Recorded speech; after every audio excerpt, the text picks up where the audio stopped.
घे हा माथेरानचा गावरान कोंबडा बनवून द्या आपल्या. चला आता मस्त बनवते. सुरेश हा घे आपला गावरान कोंबडा. बरं ठीक आहे ताई.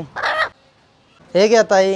थांब मस्त याला आता मॅरिनेट करते. ही आलं लसूण पेस्ट, ची हळद, हा मीठ, हे गेलं तेल, हा कांदा, हा लसूण, हा टोमॅटो, हा गेला कढीपत्ता, हा घरगुती मसाला, लाल मिरची पावडर, जिरा पावडर, ही धना पावडर, हा आपला राही गार्डन स्पेशल मसाला, ही कोथिंबीर, ही आमची सिक्रेट ग्रेव्ही.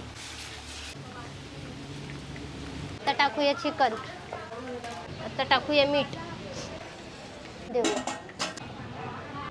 ही आमची गावरान चिकन थाळी. नेरळमध्ये आलाय माथेरानचा व्ह्यू तुम्ही तिकडे पाहू शकता. तिकडे आहे माथेरान. चिकन सुक्क्याने ट्राय करूया. मी येऊ शकता, ट्राय करू शकता.